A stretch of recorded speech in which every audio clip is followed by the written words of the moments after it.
First of all ನೋಡಿ, ಅದೆಲ್ಲ ಕಲ್ತ್ಕೋಬೇಕಂದ್ರೆ first ಆಸಕ್ತಿ ಇರಬೇಕು, ಓಕೆ ಫೈನ್. ಒಂದು ಪ್ಯಾಷನ್ ಇರಬೇಕು. ಹೌದು ಆ ಪ್ಯಾಷನ್ ಇದ್ರೆ ಅವ್ನ ಏನಾದ್ರು ಮಾಡಬೇಕು. ಇವಾಗ ಎಕ್ಸಾಂಪಲ್ ನೀವೇ ಕಲಿತಿದ್ದೀರ ಅಂದ್ರೆ ನಿಮ್ಗೆ ಒಂದು ಪ್ಯಾಷನ್ ಇರಬೇಕು. ಹೌದು. ಮೊಬೈಲ್ ನಾನು ರಿಪೇರ್ ಮಾಡಬಹುದು ಅಂತ ಒಂದು ಮಾಡಬಲ್ಲೆ ಅಂತ ಒಂದು ಪ್ಯಾಷನ್ ಇದ್ದಾಗ ನೀವು ಅದನ್ನ ಬಹಳ ಈಸಿಯಾಗಿ ಮಾಡ್ಕೋಬಹುದು.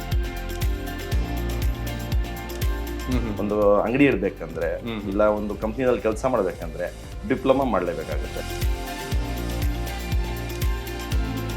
ನೋಡಿ, ಅದು ಡಿಪೆಂಡ್ ಆಗುತ್ತೆ ಅವ್ರ ಟ್ಯಾಲೆಂಟ್ ಮೇಲೆ. ಓಕೆ. ಒಬ್ಬೊಬ್ರು ಇದ್ದಾರೆ 1-2-3 ತಿಂಗಳು ಕೆಲಸ ಮಾಡಿನೂ ಅಂಗಡಿ ಮಾಡ್ಕೊಂಡಿದ್ದಾರೆ. ಹೌದು. ಯಾಕಂದ್ರೆ ಅದು ಎಕ್ಸ್ಟ್ರಾ ಟ್ಯಾಲೆಂಟ್ ಇರುತ್ತೆ, ಅವ್ರಿಗೆ ಪ್ಯಾಷನ್ ಇರುತ್ತೆ, ಅವ್ರು ನಾನು ಕಲಿಬೇಕು, ನಾನು ಮಾಡಬಲ್ಲೆ ಅಂತ ಅವ್ರಿಗೆ ಒಂದು ಛಲ ಇರುತ್ತೆ. ಈ ಐಫೋನ್ 13 ನಾವು ಒಂಥರ ಓಪನ್ ಮಾಡ್ತೀವಿ, ಐಫೋನ್ 14 ಬೇರೆ ಥರ ಓಪನ್ ಮಾಡಬೇಕು. ಗೊತ್ತಿಲ್ಲ ಅಂದರೆ, ನಾಲೆಜ್ ಇಲ್ಲ ಅಂದರೆ ಡ್ಯಾಮೇಜ್ ಆಗುತ್ತೆ. ಹಾಯ್ ಹಲೋ ನಮಸ್ಕಾರ, welcome to Freedom Business Kannada YouTube channel. ನಾನು ಚೈತ್ರ. ಸ್ನೇಹಿತರೆ, ಪ್ರಪಂಚದಾದ್ಯಂತ ಮೊಬೈಲ್ ಇಲ್ಲದೇ ಇರುವಂಥ ವ್ಯಕ್ತಿ ಬಹುಶಃ ಯಾರೂ ಇಲ್ಲ ಅಂತ ಹೇಳ್ಬೋದು. ಒಂದು ರಿಪೋರ್ಟ್ ಪ್ರಕಾರ ಭಾರತದಲ್ಲಿ ಪ್ರತಿದಿನ 50,000ದಷ್ಟು ಮೊಬೈಲ್ಗಳು ರಿಪೇರಿ ಆಗ್ತಾ ಇದೆ. ಅಂದರೆ ನಿಮ್ಮ ಒಂದು ಟೆಕ್ನಿಕಲ್ ಸ್ಕಿಲ್ಲನ್ನು ಬಳಸ್ಕೊಂಡು ಬಿಸ್ನೆಸ್ಸನ್ನು ಶುರು ಮಾಡ್ಬೋದು. ನೀವು ಅದೇ ಟೆಕ್ನಿಕಲ್ ಸ್ಕಿಲ್ಲನ್ನು ಬಂಡವಾಳವಾಗಿ ನೀವಿಲ್ಲಿ ರೂಪಿಸ್ಕೊಳ್ಬೋದು. ಒಂದು ಮೊಬೈಲ್ ರಿಪೇರಿ ಬಿಸ್ನೆಸ್ ಮುಖಾಂತರ ನೀವು ತಿಂಗಳಿಗೆ 6 ಲಕ್ಷದವರೆಗೆ ಆದಾಯವನ್ನು ಗಳಿಸ್ಬೋದು. ಇನ್ ಕೇಸ್ ನಾನು ಕೂಡ ಮೊಬೈಲ್ ರಿಪೇರಿ ಬಿಸ್ನೆಸ್ಸನ್ನು ಶುರು ಮಾಡಬೇಕು ಅನ್ನುವಂಥ ಯೋಚನೆ ಇದ್ರೆ ಈ ಒಂದು ವಿಡಿಯೋ ನಿಮಗೋಸ್ಕರ. ಯಾವ ರೀತಿಯಾಗಿ ಶುರು ಮಾಡಬೇಕು ಅನ್ನೋದ್ರ ಬಗ್ಗೆ ಮೊಬೈಲ್ ರಿಪೇರಿ ಬಿಸ್ನೆಸ್ ಅಲ್ಲಿ ಸಕ್ಸಸ್ ಆಗಿರುವಂತಹ ಸುಬೇರ್ ಶರೀಫ್ ಅವರು ಇವತ್ತು ನಿಮಗೆ ಸಾಕಷ್ಟು ಮಾಹಿತಿಯನ್ನ ತಿಳಿಸ್ಕೊಡ್ತಾರೆ. ಸೊ ಹಾಗಾಗಿ ಈ ವಿಡಿಯೋವನ್ನ ಮಿಸ್ ಮಾಡದೆ ಕೊನೆ ತನಕ ನೋಡಿ. ಜುಬೇರ್ ಅವರೇ, ಈಗ ಸಾಮಾನ್ಯವಾಗಿ ನಾನೇ ಈಗ ಒಂದು ಮೊಬೈಲ್ ಶಾಪನ್ನು ಓಪನ್ ಮಾಡಬೇಕು. ಸೊ ನನಗೆ ಝೀರೋ ನಾಲೆಜ್ ಇದೆ. ಫಸ್ಟ್ ಆಫ್ ಆಲ್ ಅವನು ಏನೇನು ಬಗ್ಗೆ ತಿಳ್ಕೊಬೇಕಾಗುತ್ತೆ?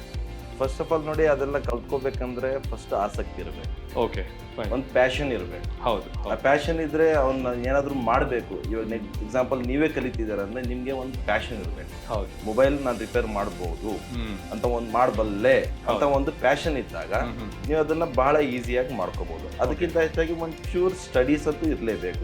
ಅಂದ್ರೆ ಬೇಸಿಕ್ ಡಿಪ್ಲೊಮಾ ಮಾಡಬೇಕಾಗುತ್ತೆ. ಓಕೆ. ನಾವು ಇವಾಗ ಎಕ್ಸಾಂಪಲ್ ಒಂದು ಡಿಪ್ಲೊಮಾ ಮಾಡಿ ಒಂದು ಅಂಗಡಿ ಇರ್ಬೇಕಂದ್ರೆ ಇಲ್ಲ ಒಂದು ಕಂಪ್ನಿನಲ್ಲಿ ಕೆಲಸ ಮಾಡ್ಬೇಕಂದ್ರೆ ಡಿಪ್ಲೊಮಾ ಮಾಡಲೇಬೇಕಾಗುತ್ತೆ.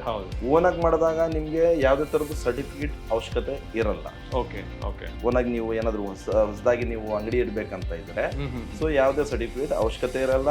ನಿಮ್ಮ ಹತ್ರ ಇರೋ ನಾಲೆಜೇ ನಿಮ್ಗೆ ಅದೇ ಸರ್ಟಿಫಿಕೇಟ್. Okay okay. ಅರ್ಥ ಆಯ್ತಾ? ಈಗ ಯಾರಾದ್ರೂ ಈಗ ಸಾಕಷ್ಟು ಡಿಪ್ಲೊಮಾಗಳ ಬಗ್ಗೆ ಈಗ ಯಾವ ಡಿಪ್ಲೊಮಾ ಮಾಡಿದ್ರೆ ಉತ್ತಮ ಅಂತ ಹೇಳ್ಬೋದು? ಈಗ ಸಾಮಾನ್ಯವಾಗಿ ಎಲೆಕ್ಟ್ರಾನಿಕ್ಸ್ ಮಾಡಿದ್ರೆ ಬಹಳ ಉತ್ತಮ. Okay okay. ಎಲೆಕ್ಟ್ರಾನಿಕ್ಸ್ ಮಾಡಿದ್ರೆ ಅವ್ರಿಗೆ ಬೇಸಿಕ್ ಅಂದ್ರೆ ಅಲ್ಲೇ ಬಂದ್ಬಿಟ್ಟಿರುತ್ತೆ. ಓಕೆ. ಸೊ ಅವಾಗ ನಾವು ಪ್ರಾಕ್ಟಿಕಲ್ ಆಗಿ ನಾವು ಹೇಳ್ಕೊಟ್ರೆ ಅವ್ರಿಗೆ ಬೇಸಿಕ್ ನಾಲೆಜ್ ಬಂದೇ ಬರುತ್ತೆ ಅದು ಡಿಪ್ಲೊಮಾ ಮಾಡುವಾಗ.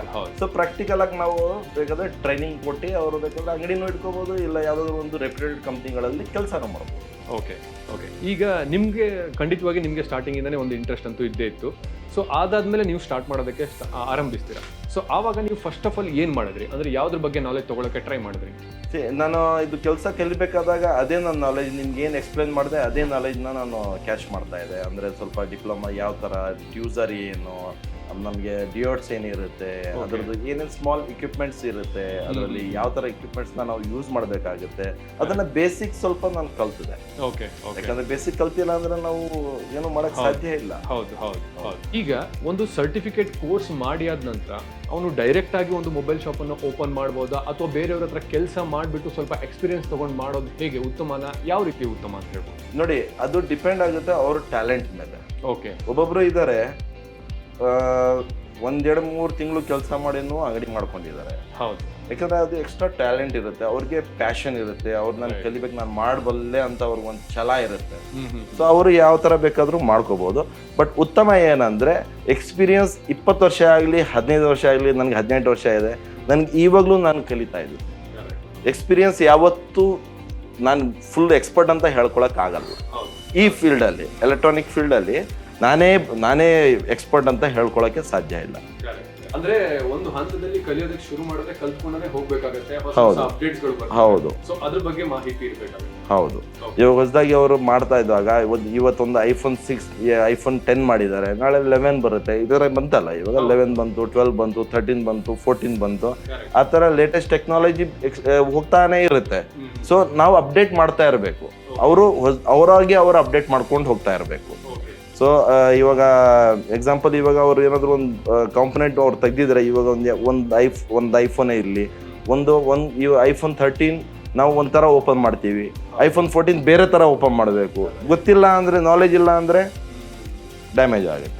ಸೊ ಸ್ನೇಹಿತರೆ, ಮೊಬೈಲ್ ಸರ್ವಿಸ್ ಬಿಸ್ನೆಸ್ ಅಲ್ಲಿ ನೀವು ಸಕ್ಸಸ್ ಆಗಬೇಕು ಅಂತಂದ್ರೆ ಒಂದು ಗ್ರಾಹಕರ ಜೊತೆ ಒಡನಾಟ ಚೆನ್ನಾಗಿರ್ಬೇಕಾಗತ್ತೆ, ನಿಮ್ಮ ಕೈ ಚಳಕ ಚೆನ್ನಾಗಿರಬೇಕು, ಟೆಕ್ನಿಕಲ್ ನಾಲೆಜ್ ಇರಬೇಕಾಗತ್ತೆ. ಸೊ ಹಾಗಾಗಿ ನಿಮಗೆ ಈ ಒಂದು ಮೊಬೈಲ್ ಸರ್ವಿಸ್ ಬಿಸ್ನೆಸ್ ಬಗ್ಗೆ ಇನ್ ಡೀಟೇಲ್ ಆಗಿ ಮಾಹಿತಿ ಬೇಕು ಅಂತಂದ್ರೆ ಈಗಲೇ ಫ್ರೀಡಮ್ ಆ್ಯಪ್ ಅನ್ನ ಡೌನ್ಲೋಡ್ ಮಾಡಿ. ಸುಮಾರು 5 ಗಂಟೆಯ ಸಂಪೂರ್ಣ ಕೋರ್ಸ್ ಇದೆ. ಅಂದ್ರೆ ನಿಮಗೆ ಇಲ್ಲಿ A to Z ಮಾಹಿತಿ ಸಿಗುತ್ತೆ. ಬಿಸ್ನೆಸ್ ಅನ್ನ ಹೇಗೆ ಶುರು ಮಾಡಬೇಕು, ಏನೆಲ್ಲ ಒಂದು ಪರ್ಮಿಷನ್ ಅನ್ನ ತೆಗೆದುಕೊಳ್ಬೇಕಾಗತ್ತೆ, ಒಂದು ಶಾಪ್ ಅಂದ್ರೆ ಯಾವ ರೀತಿಯಾಗಿರ್ಬೇಕಾಗತ್ತೆ, ಟೆಕ್ನಿಕಲ್ ನಾಲೆಜ್ ಏನೇನಿರಬೇಕಾಗತ್ತೆ, ಹೀಗೆ ಸಾಕಷ್ಟು ಮಾಹಿತಿ ಈ ಒಂದೇ ವಿಡಿಯೋದಲ್ಲಿ ನಿಮಗೆ ಸಿಗುತ್ತೆ. ಸೊ ಹಾಗಾಗಿ ಈಗಲೇ ಫ್ರೀಡಮ್ ಆ್ಯಪ್ ಅನ್ನ ಡೌನ್ಲೋಡ್ ಮಾಡಿ. ಒಂದು ಮೊಬೈಲ್ ಶಾಪ್ ರಿಪೇರರ್ ಆಗೋದು ಒಂದು ಹಂತ. ಈಗ ಒಂದು ಸರ್ಟಿಫಿಕೇಶನ್ ಕೋರ್ಸ್ ಆಗಿರ್ಬೋದು, ಅಥವಾ ಆ ಒಂದು ಯಾರತ್ರ ಒಂದು ಕೆಲಸ ಮಾಡಿ ಒಂದು ಎಕ್ಸ್ಪೀರಿಯನ್ಸ್ ತಗೊಂಡು ಕೂಡ ಒಂದು ಮೊಬೈಲ್ ಶಾಪ್ ಅನ್ನ ಹಾಕ್ಬಹುದು. ಸೊ ಮೊಬೈಲ್ ಶಾಪ್ ಅನ್ನ ನೀವು ಹಾಕ್ಬೇಕು ಅಂತಂದ್ರೆ ಅದಕ್ಕೊಂದು ತಯಾರಿ ಬೇಕಾಗುತ್ತೆ. ಅದನ್ನ ಯಾವ ರೀತಿಯಾಗಿ ಮಾಡ್ಬೇಕಾಗುತ್ತೆ ನೋಡಿ. ತಯಾರಿ ಅಂದಾಗ ನಾನು ಹೇಳಿದ್ನಲ್ಲ, ಅವರು ಸ್ವಲ್ಪ ಟ್ರೈನಿಂಗ್ ತೊಗೊಂಡು, ಸ್ವಲ್ಪ ಹಾರ್ಡ್ವೇರ್ನ ಇದು ಮಾಡ್ಕೊಂಡು, ಸ್ವಲ್ಪ ನಮ್ಮ ಟೂಲ್ಸ್ ಬಗ್ಗೆ ಅದ್ರ ಬಗ್ಗೆ ಎಲ್ಲ ಸ್ವಲ್ಪ ಡೀಟೇಲ್ ಆಗಿ ಇದು ಮಾಡ್ಕೊಂಡು, ಪ್ರೈಸಿಂಗ್ ಆಗಲಿ, ಅವ್ರಿಗೆ ಬಂಡವಾಳ ಹಾಕಬೇಕಾಗತ್ತೆ. ಬಂಡವಾಳ ಹಾಕುವಾಗ ಅವ್ರು ಯಾವ ಥರ ಈ ಟೂಲ್ಸಲ್ಲಿ ಯಾವ ಥರ ಬರುತ್ತೆ ಅಂದರೆ 5,000 ರೂಪಾಯಿಂದ ಹಿಡಿದು 10 ಲಕ್ಷ ಗಂಟನೂ ಬರುತ್ತೆ. ಸೊ ಆ ಬಜೆಟಲ್ಲೇ ಅವ್ರು ಯಾವ ಥರ ಇದು ಮಾಡಬೇಕು ಮಾಡ್ಕೋಬೋದು. ಆ ಥರ ಏನು ಅವರಿಗೆ ಕೋಟ್ಯಾಗಡ್ಲೆನೇ ಹಾಕಬೇಕು, ಲಕ್ಷಗಡ್ಲೆನೇ ಹಾಕಬೇಕು ಆ ಥರ ಏನೂ ಇಲ್ಲ. ಸೊ ಈಗ ಸ್ಟಾರ್ಟ್ ಮಾಡಬೇಕು ಅಂತಂದ್ರೆ ಯಾವ ಒಂದು ಡಿವೈಸ್ ಇಲ್ಲ ಅಂದ್ರೆ, ಈಗ ಫಾರ್ ಎಕ್ಸಾಂಪಲ್ ಈಗ ವಿಂಡೋಸ್ ಇದೆ, ಫೀಚರ್ ಫೋನ್ಸ್ ಇರ್ತವೆ, ಹಾಗೆ iOS ಫೋನ್ಸ್ ಇರ್ತವೆ.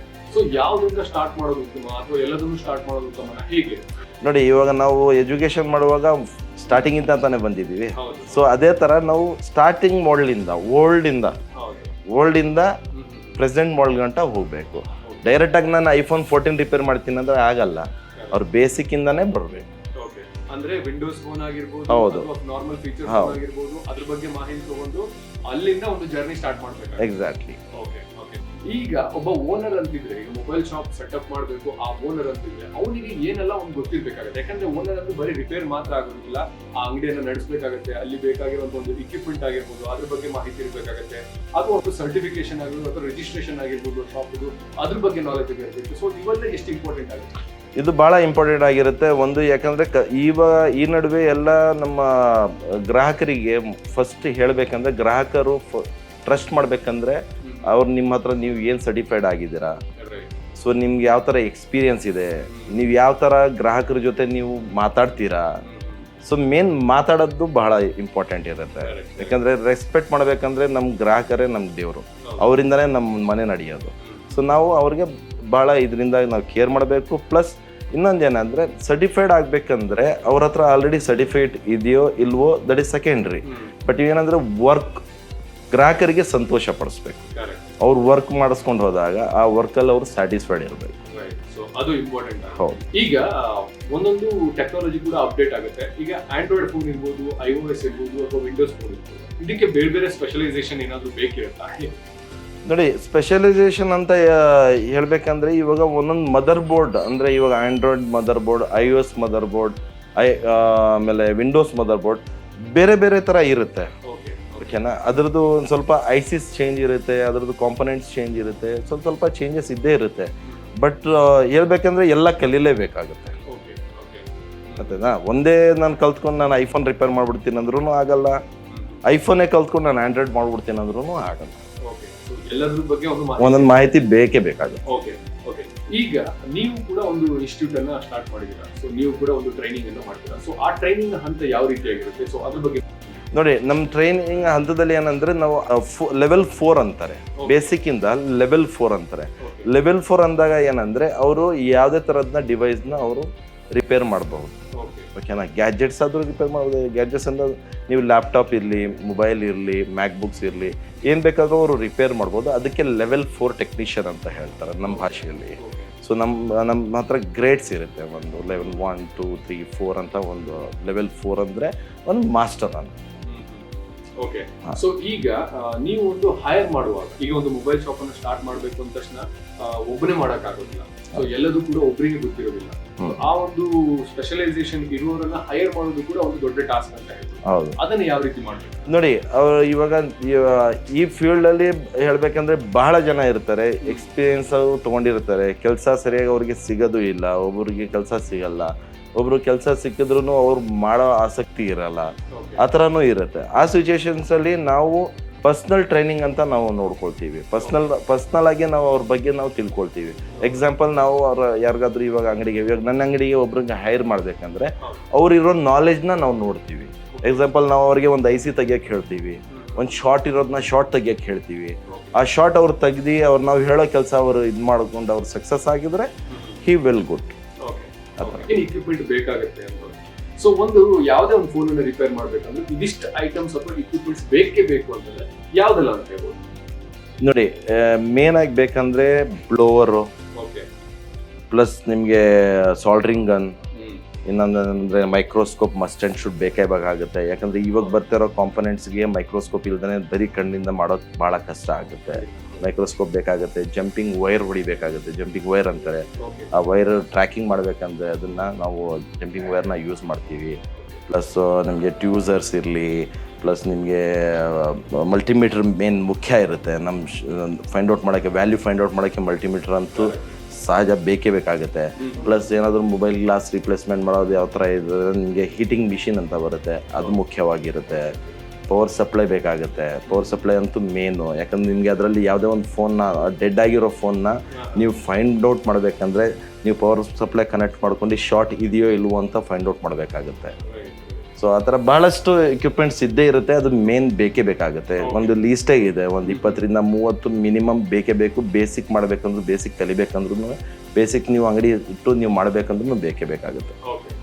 ಸ್ಕ್ರೂ ಡ್ರೈವರ್ಸು, ಅದರಲ್ಲೂ ಕ್ವಾಲಿಟಿ ವೈಸ್ ಸ್ಕ್ರೂ ಡ್ರೈವರ್ಸ್ ಇವಾಗ ಬರ್ತಿರೋ ಮೊಬೈಲ್ಸಲ್ಲಿ ಕ್ವಾಲಿಟಿ ಇರೋ ಸ್ಕ್ರೂ ಡ್ರೈವರ್ನ ಯೂಸ್ ಮಾಡಬೇಕಾಗುತ್ತೆ. ಯಾಕಂದರೆ ಕ್ವಾಲಿಟಿ ಇರೋ ಸ್ಕ್ರೂ ಡ್ರೈವರ್ಸ್ ನಾವು ಯೂಸ್ ಮಾಡಿಲ್ಲ ಅಂದರೆ ಸ್ಕ್ರೂ ಸ್ಲಿಪ್ ಆಗುತ್ತೆ. ಪ್ಲಸ್ ಆ ಫೋನ್ದು ಮೇನ್ ಏನಂದರೆ ಬರೋಕ್ಕೆ ಕಷ್ಟ ಆಗುತ್ತೆ. ಎಕ್ಸಾಂಪಲ್, ಐಫೋನೇ ಇರಲಿ, ಐಫೋನ್ದು ಬಾಟಮ್ ಸ್ಕ್ರೂ ಭಾಳಷ್ಟು ಅಂಗಡಿಗಳಲ್ಲಿ ಏನು ಮಾಡ್ತಾರೆ, ನಾರ್ಮಲ್ ಸ್ಕ್ರೂ ಡ್ರೈವರ್ನ ಯೂಸ್ ಮಾಡ್ತಾರೆ. ಒಂದು 100-200 ರೂಪಾಯಿದು ಸ್ಕ್ರೂ ಡ್ರೈವರ್ ಯೂಸ್ ಮಾಡ್ತಾರೆ. ಅದೇನಾಗುತ್ತೆ ಅಂದರೆ ಅದು ಓಪನ್ ಮಾಡುವಾಗ ಹಿಂಗಡಿಂದ ಸ್ಕ್ರೂ ಸ್ಲಿಪ್ ಆಗುತ್ತೆ. ಅದು ತೆಗಿಯೋಕ್ಕೆ ಭಾಳ ಕಷ್ಟ ಆಗುತ್ತೆ, ಇಲ್ಲ ಸ್ಕ್ರೀನ್ ಹೊಡೆದೋಗುತ್ತೆ, ಏನಾದರೂ ಡ್ಯಾಮೇಜ್ ಆಗುತ್ತೆ. ಓಕೆ. ಸೊ ಅಂದರೆ ಆ ಇಕ್ವಿಪ್ಮೆಂಟ್ನ ಚೂಸ್ ಮಾಡುವಾಗಲೂ ಕೂಡ ಪರ್ಟಿಕ್ಯುಲರ್ ಆಗಿ ಪ್ರಾಪರ್ ಆಗಿ ಮಾಡಬೇಕಾಗುತ್ತೆ. ಸೊ ಅಂದರೆ ಆತ ಯಾವ ಮೊಬೈಲ್ಗಳನ್ನ ರಿಪೇರ್ ಮಾಡ್ತಾನೆ ಅದಕ್ಕೆ ಅನುಗುಣವಾಗಿ ಕೆಲವೊಂದು ಸ್ಕ್ರೂನ, ಕೆಲವೊಂದು ಇಕ್ವಿಪ್ಮೆಂಟ್ನ ಮಾಡಬೇಕಾಗುತ್ತೆ. ಹೌದು. ಇವಾಗ ಎಕ್ಸಾಂಪಲ್ ಮಲ್ಟಿಮೀಟ್ರು, ಎಷ್ಟೋ ಮಲ್ಟಿಮೀಟ್ರ್ಗಳು ಈ ಥರ ಇದ್ದಾವೆ. ವ್ಯಾಲ್ಯೂ ಒಂದು ತೋರಿಸುತ್ತೆ, ಒಂದು ಇರೋದು ನಾವು ಇಡೋದೇ ಒಂದು ವ್ಯಾಲ್ಯೂ, ಅದು ಬರೋದೇ ಒಂದು ವ್ಯಾಲ್ಯೂ, ಆ ಕಾಂಪೊನೆಂಟ್ದು ವ್ಯಾಲ್ಯೂ ಒಂದು ಇರುತ್ತೆ, ಇದು ತೋರಿಸೋದೇ ಒಂದು ವ್ಯಾಲ್ಯೂ. ಆ ಥರನೂ ಪ್ರಾಬ್ಲಮ್ಸ್ ಬರುತ್ತೆ. ಅದೇ ನಾನು ಹೇಳಿದ್ನಲ್ಲ, ಬ್ಲೋವರಲ್ಲಿ ಒಂದು ಒಳ್ಳೆ ಬ್ಲೋವರ್ ಸೆಲೆಕ್ಟ್ ಮಾಡ್ಕೊಂಡಿಲ್ಲ ಅಂದರೆ ಅದು ಭಾಳ ಪ್ರಾಬ್ಲಮ್ ಆಗುತ್ತೆ. ಸೊ ಹೀಟಾಗಿ ICಗಳು ಕೆಟ್ಟು ಹೋಗುತ್ತವೆ. ಅಕ್ಕಪಕ್ಕ ಇರೋ IC ಕಾಂಪೊನೆಂಟ್ಸ್ಗೂ ಪ್ರಾಬ್ಲಮ್ ಆಗುತ್ತೆ. ಹೀಟ್ ಜಾಸ್ತಿ ಆದರೆ ಅದರಲ್ಲೂ ಪ್ರಾಬ್ಲಮ್ ಆಗುತ್ತೆ. ಅದಕ್ಕೆ ಯಾವತ್ತೂ ಒಳ್ಳೆ ಬ್ಲೋವರ್ನ ಯೂಸ್ ಮಾಡಬೇಕು ಮೈಕ್ರೋ ಲೆವೆಲ್ ಕೆಲಸ ಮಾಡುವಾಗ. ಓಕೆ. ಸೊ ಅಂದರೆ ಈಗ ಒಂದು ಸರ್ಟಿಫಿಕೇಟ್ ಕೋರ್ಸ್ ಮಾಡಿದ್ರೆ ಅಥವಾ ಯಾರ ಹತ್ರನೂ ಒಂದು 3-4 ವರ್ಷ ಅಥವಾ 2-3 ವರ್ಷ ಕೆಲಸ ಮಾಡಿದ್ರೆ ಸೊ ಇವೆಲ್ಲದರ ಬಗ್ಗೆ ಮಾಹಿತಿ ಸಿಕ್ಬಿಡುತ್ತೆ ಆತನಿಗೆ. ಮಾಹಿತಿ ಸಿಗ್ಬೇಕಂದ್ರೆ ಇದು ನಾನು ಹೇಳ್ದಲ್ಲ, ಸ್ಟಾರ್ಟಿಂಗ್ ಯಾವತ್ತು 15 ವರ್ಷ ಆದ್ರೂ ಇದು ಮಾಹಿತಿ ಅಂತ ನಾವು ಎಕ್ಸಾಕ್ಟ್ ಆಗಿ ನಾನೇ ಮಾಸ್ಟರ್ ಅಂತ ಹೇಳಕ್ ಆಗಲ್ಲ. ಅಪ್ಡೇಟ್ ಮಾಡ್ಕೊಂಡು ಹೋಗ್ಬೋದು. ಅವ್ರ ಅಂಗಡಿ ಮಾಡೋಕ್ಕೆ ಒಂದು 5-6 ತಿಂಗಳು ಮಾಡಿದ್ರೆ ಸಾಕು, ಇಲ್ಲ ಅಂತಲ್ಲ. ಅವ್ರೇನು ವರ್ಷಗಟ್ಟಲೆ ಕೆಲಸ ಮಾಡ್ಬೇಕಂತನೂ ಏನೂ ಇಲ್ಲ. 5-6 ಗಂಟೆ ಮಾಡ್ತಾ ಇದ್ರೆ ಅವ್ರು ಬೇರೆ ಬೇರೆ ಮಾಡಲ್ ಬರ್ತಾ ಇರ್ತಾರೆ, ಅವ್ರ ಅಂಗಡಿನಲ್ಲಿ ಬರ್ತಾ ಇರತ್ತೆ, ಅವ್ರು ಕಲ್ತ್ಕೊಂಡು ಹೋಗ್ತಾ ಇರ್ತಾರೆ, ಮಾಡ್ತಾ ಇರ್ತಾರೆ. ನಾವು ಅಷ್ಟೇ. ಇವಾಗ ನಾನು ಒಂದು ಫೋನ್ ಓಪನ್ ಮಾಡುವಾಗ ನಾನು ನೋಡಿರಲ್ಲ ಆ ಫೋನ್ ನೋಡ್ದೇ ನಾನು ಓಪನ್ ಮಾಡ್ಬೋದು. ಯಾಕಂದ್ರೆ ನಾನು ಮುಂಚೆ ಎಷ್ಟೋ ಫೋನ್ಗಳು ಓಪನ್ ಮಾಡಿದ್ದೀನಿ, ಈ ಫೋನು ನಾನು ಓಪನ್ ಮಾಡ್ಬೋದು. ನನ್ಗೆ ಗೊತ್ತಿರುತ್ತೆ ಈ ಥರ ಇದ್ರೆ ಅಂದ್ರೆ ಈ ಥರ ಒಂಥರ ಚೇಂಜಸ್ ಇದ್ದೇ ಇರುತ್ತೆ ಅಂತ ನಮ್ಗೆ ಗೊತ್ತಾಗುತ್ತೆ. ಸೊ ಆ ಒಂದು ನಾಲೆಜ್ ಇರೋದಂತೂ ಇಂಪಾರ್ಟೆಂಟ್. ಓಕೆ. ಒಂದು ಮೊಬೈಲ್ ರಿಪೇರರ್ಗೆ ಸೊ ರಿಪೇರಿಂಗ್ ಸ್ಕಿಲ್ಸ್ ಅಂತೂ ಇಂಪಾರ್ಟೆಂಟ್ ಅಂತ ಹೇಳ್ಬೋದು. ಇನ್ನು ಯಾವ ಒಂದು ಇತರೆ ಸ್ಕಿಲ್ಸ್ಗಳು ಇಂಪಾರ್ಟೆಂಟ್ ಆಗುತ್ತೆ ಒಂದು ಅಂಗಡಿ ಹಾಕಿದಾಗ ಅಥವಾ ಒಂದು ಶಾಪ್ಸನ್ನು ಹಾಕಿದವಾಗ ಯಾವೆಲ್ಲ ಸ್ಕಿಲ್ಸ್ ಇಂಪಾರ್ಟೆಂಟ್ ಆಗುತ್ತೆ ಅಂತ ಹೇಳಿ? ಶಾಪ್ ಹಾಕ್ಬೇಕಂದ್ರೆ ನಾನು ಆವಾಗಲೇ ಹೇಳಿದ್ನಲ್ಲ, ಅವರು ಬರೀ ಕೂತ್ಕೊಂಡು ಒಳಗಡೆ ಕೆಲಸ ಮಾಡೋದಿದ್ರೆ ಅದಕ್ಕೆ ಅವ್ರಿಗೆ ಯಾವುದೇ ಥರದ್ದು ಒಂದು ಮಾತಾಡೋದು ಅದೆಲ್ಲ ಏನು ಅವಶ್ಯಕತೆ ಇರಲ್ಲ. ಬಟ್ ಅಂಗಡಿ ಮಾಡಬೇಕು, ಅಂಗಡಿ ಮಾಡಬೇಕಾಗಿರೋರಿಗೆ ಮುಖ್ಯವಾಗಿ ಅವ್ರಿಗೆ ಮಾತು ಬರಬೇಕು, ಅವ್ರು ಮಾತಾಡಬೇಕು. ಮಾತಾಡಿಲ್ಲ ಅಂದರೆ ಯಾರು ಕನ್ವಿನ್ಸ್ ಆಗಲ್ಲ. ಇವಾಗ ನಿಮಗೆ ಒಂದು ಪದಾರ್ಥ ಮಾರ್ತಾ ಇದ್ದೀನಿ ಅಂದರೆ ನಾನು ಆ ಪದಾರ್ಥದ ಬಗ್ಗೆ ನಾನು ಎಲ್ಲ ಗೊತ್ತಿದ್ದು ನಿಮಗೆ ಯಾವ ಥರ ನಾನು ಕನ್ವಿನ್ಸ್ ಮಾಡಬೇಕು ಅಂತ ನನ್ನ ಕೆಪಾಸಿಟಿ ಇರಬೇಕು. ಆವಾಗಲೇ ಮಾಡೋಕ್ಕೆ ಸಾಧ್ಯ. ಸುಮ್ಮನೆ ಅಂಗಡಿ ಮಾಡ್ಬಿಟ್ಟು ನಾನು ಮಾತಾಡಿಲ್ಲ ಅಂದರೆ ಮೂಗ ಥರ ನಿಂತ್ಕೊಂಡ್ರೆ ಯಾರು ತಗೊಳ್ಳಲ್ಲ ಪದಾರ್ಥ. ಸೊ ಮೊಬೈಲ್ ಸರ್ವಿಸ್ ಬಿಸ್ನೆಸ್ ಬಗ್ಗೆ ಸಾಕಷ್ಟು ಮಾಹಿತಿ ಸಿಕ್ಕಿರುತ್ತೆ ಅಂತ ಅನ್ಕೊಳ್ತೀನಿ. ಮುಂದಿನ ವಿಡಿಯೋದಲ್ಲಿ ಮತ್ತಷ್ಟು ಬಿಸ್ನೆಸ್ ಐಡಿಯಾ ಜೊತೆ ನಾನು ನಿಮ್ಮ ಮುಂದೆ ಹಾಜರಿರ್ತೀನಿ. ಅಲ್ಲಿವರೆಗೂ ಬಾಯ್ ಬಾಯ್.